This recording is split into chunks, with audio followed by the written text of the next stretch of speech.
Hey, what's up, World Wide Web? This is Mike Mills with Verity Mortgage coming to you today with some mortgage answers to mortgage questions and making mortgages simple because that's my job. So a lot of times I get questions on why has my credit score changed and what are the biggest impacts to my credit. So when I'm ready to buy a house, I know that I'm in a good position. There's a couple of things that pretty adversely impact your credit, and they all kind of impact it a little bit different. So I like to go in order of like what's worse to what's the best.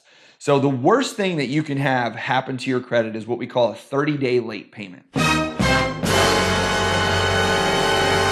So if you have a credit card, car payment, student loan, mortgage payment, whatever that is, and your bill is due on August 1st, and you pay that bill on September 2nd, that's 30 days late.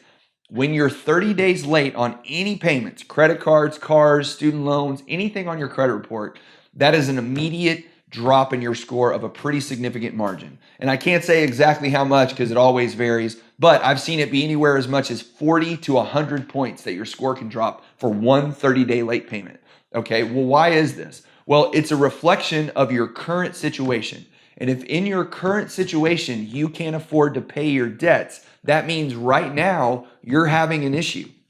Now, does that mean sometimes you just forget? Of course. Does that mean sometimes you missed the payment because it was in your mailbox and you were out of town? Of course, that stuff happens. But the credit companies don't look at it as individual circumstances. It's a generic and general look at. So if you miss a payment and you're 30 days late, your score is going to drop pretty significantly.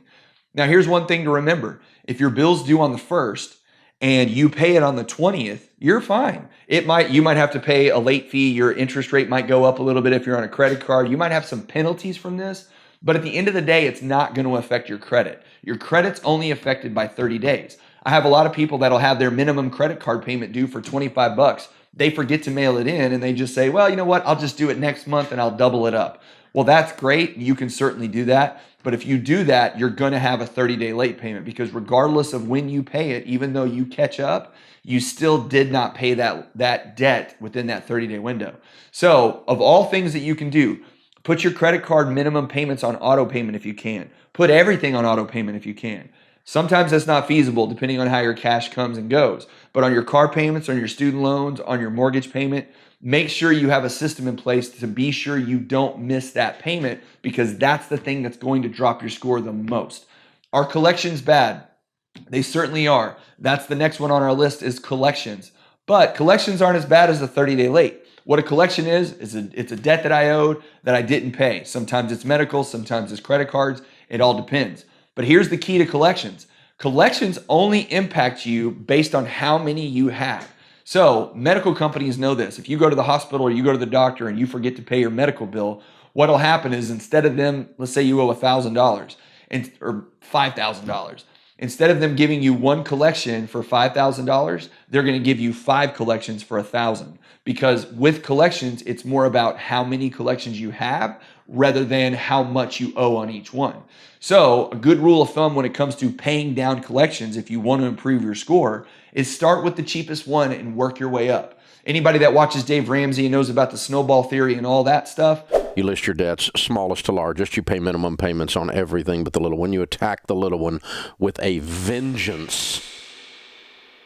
It's kind of the same idea. Start with the lowest debt, pay that one off. With a vengeance. Then use the money to pay off the next one and so on and so forth and work your way up. Because if you pay off those small collections first, that's less collections you have, which means you're going to have a greater impact on your score. Now, other things like bankruptcies, foreclosures, any adverse impacts on your credit, those are all negative items as well, and they will impact it, but it's an overtime period where it starts to fall off on the impact. So once you file your bankruptcy, your credit will take a hit, but if you continue to make regular payments on all your other stuff, over time it continues to improve. Another question I get from time to time is, when's that thing going to fall off? It's been 7 years. Well, that 7-year rule is a little misleading. A lot of people think it's 7 years from the time I open the account. They think it's 7 years from the time I close the account. When does that 7-year clock start and end? Well, the reality is that 7-year clock starts and ends when the creditor stops reporting to the credit bureaus. So when your Visa card decides to stop telling them that you owe them $500, then that's when that 7-year clock starts.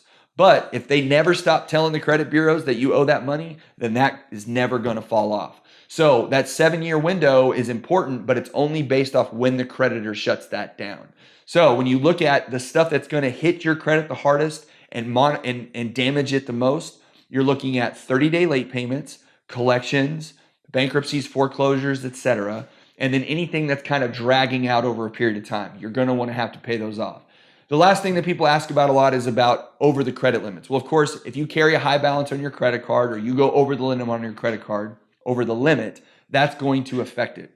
However, when you're getting ready to go buy a car or when you're getting ready to go buy a house, about 60 to 90 days before you do that, take those credit cards and pay those down. Pay them down to $5 or $10. Just get the balances down, because after a couple of months of reporting, those lower balances are going to have a boost on your score. So then when you go apply for your mortgage or you apply for your car, your credit's going to be maximized to the best of its ability because you've kept your revolving credit card debt down and your score reflects it by going up.